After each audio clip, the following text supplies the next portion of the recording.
ವಾಸುದೇವಾಯ. Om Namo Narayana. Welcome to ಜ್ಯೋತಿರ್ವೇದ YouTube ಚಾನಲ್ಗೆ ಸ್ವಾಗತ.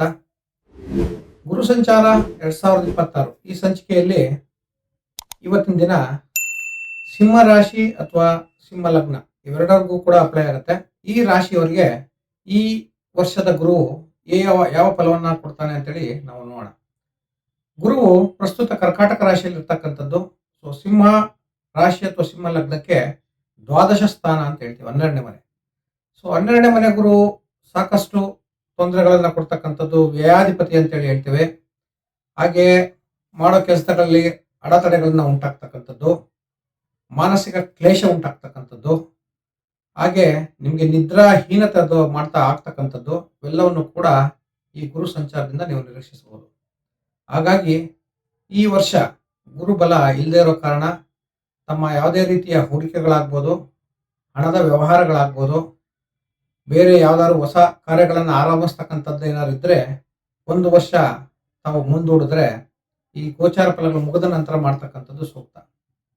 ಅದೇ ರೀತಿ ಗುರುವಿನ ದೃಷ್ಟಿಯನ್ನ ನೋಡ್ತಕ್ಕಂಥದ್ದಾದ್ರೆ ಗುರುವು ತನ್ನ ಪಂಚಮ ದೃಷ್ಟಿಯನ್ನ ವೃಶ್ಚಿಕ ರಾಶಿಯ ಮೇಲೆ ಅಂದ್ರೆ ಲಗ್ನದಿಂದ 4ನೇ ಮನೆ, ಅದೇ ರೀತಿ ಲಗ್ನದಿಂದ 6ನೇ ಮನೆ ಮತ್ತೆ ಲಗ್ನದಿಂದ 8ನೇ ಮನೆ ಭಾವದಲ್ಲಿ ಇರ್ತಕ್ಕಂಥದ್ರಿಂದ ನಿಮ್ಮ ಆರೋಗ್ಯದ ಕಡೆ ಸಾಕಷ್ಟು ಮುತುವರ್ಜಿನ ಕೊಡ್ತಕ್ಕಂಥದ್ದು ಮತ್ತು ಯಾವ್ದಾದ್ರು ಚಿಕ್ಕ ಪುಟ್ಟ ಮೈನರ್ ಸರ್ಜರಿ ಆಗ್ತಕ್ಕಂಥ ಸಾಧ್ಯತೆಗಳಿರೋದ್ರಿಂದ ಆರೋಗ್ಯದ ಕಡೆ ಸಾಕಷ್ಟು ಗಮನ ಬೇಕಾಗತ್ತೆ. ಅದೇ ರೀತಿ ವಾಹನ ಸಂಚಾರ ಮಾಡ್ಬೇಕಾದ್ರೆ ಆಕ್ಸಿಡೆಂಟ್ ಕಾಂಬಿನೇಷನ್ ಇರ್ತಕ್ಕಂಥದ್ದು 4, 6, 8 ಈ ಕಾಂಬಿನೇಷನ್ ಇರೋದ್ರಿಂದ ತಾವು ಜಾಗರೂಕತೆಯನ್ನು ವಹಿಸ್ತಕ್ಕಂಥದ್ದು ಸೂಕ್ತ. ಆದಷ್ಟು ನೈಟ್ ಡ್ರೈವ್ನ ಅವಾಯ್ಡ್ ಮಾಡಿ. ಹಾಗಾಗಿ ನಿಮ್ಮ ಒಂದು ಸಂಚಾರದ ಸಮಯದಲ್ಲಿ ಮುನ್ನೆಚ್ಚರಿಕೆಯನ್ನ ತಗೊಳ್ತಕ್ಕಂಥದ್ದು. ಹಾಗಾಗಿ ಓವರಾಲ್ ಈ ವರ್ಷದ ಗುರು ಸಂಚಾರ ಅಷ್ಟೇನು ಲಾಭದಾಯಕವಾಗಿ ಇಲ್ಲದೆ ಇರೋದ್ರಿಂದ ಸಾಕಷ್ಟು ಯೋಚನೆಯನ್ನ ಇಟ್ಕೊಂಡು ಮಾಡ್ತಕ್ಕಂಥ ಕೆಲಸಗಳಲ್ಲಿ ಮುಂದುವರಿಯತಕ್ಕಂಥದ್ದು ಉತ್ತಮ.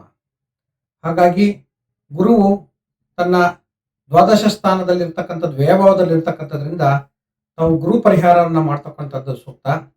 ಪ್ರತಿ ಗುರುವಾರದಂದು ಕಡಲೆಕಾಳು ದಾನವನ್ನು ಮಾಡಿ, ಅಶಕ್ತರಿಗೆ ಅಥವಾ ಯಾವ್ದೋ ಪುರೋಹಿತರಿಗೆ ಬಾಳೆಹಣ್ಣುಗಳನ್ನ ದಾನ ಮಾಡ್ತಕ್ಕಂಥದ್ದು, ಯಾವ್ದಾದ್ರು ಗುರು ದೇವಸ್ಥಾನ ಅಥವಾ ಗುರು ಮಂದಿರಗಳಲ್ಲಿ ತಮ್ಮ ಕೈಲಾದ ಒಂದು ದಿನದ ಸೇವೆಯನ್ನ ಮಾಡ್ತಕ್ಕಂಥದ್ದು ಇವೆಲ್ಲ ಮಾಡೋದ್ರಿಂದ ಈ ಗುರುವಿನ ದ್ವಾದಶ ಭಾವದ ಸಾಕಷ್ಟು ಸಮಸ್ಯೆಗಳನ್ನ ಕಡಿಮೆ ಮಾಡತಕ್ಕಂಥ ಸಾಧ್ಯತೆಗಳಿದೆ. ಹಾಗಾಗಿ ಗುರುಬಲ ಇರದೇ ಇರೋದ್ರಿಂದ ತಮ್ಮ ಹೊಸ ಕಾರ್ಯಗಳನ್ನ ಮಾಡ್ತಕ್ಕಂಥ ಸಮಯದಲ್ಲಿ, ಇನ್ವೆಸ್ಟ್ಮೆಂಟ್ ಅನ್ನ ಮಾಡ್ತಕ್ಕಂಥ ಸಮಯದಲ್ಲಿ ಸಾಕಷ್ಟು ಯೋಚನೆಯನ್ನ ಮಾಡ್ತಕ್ಕಂಥದ್ದು ಸೂಕ್ತ. ಹಾಗಾಗಿ ಮುಂದಿನ ವರ್ಷ 2027 ಜೂನ್ವರೆಗೆ ಈ ಎಲ್ಲಾ ಸಮಸ್ಯೆಗಳಿಂದ ಹೊರಬರಲಿಕ್ಕೆ ನಾನು ಸೂಚಿಸ್ತಕ್ಕಂಥ ಪರಿಹಾರಗಳನ್ನು ಮಾಡಿಕೊಂಡು ತಾವು ಇರ್ತಕ್ಕಂಥದ್ದು ಅತ್ಯಂತ ಅನುಕೂಲಕರ. ಧನ್ಯವಾದ.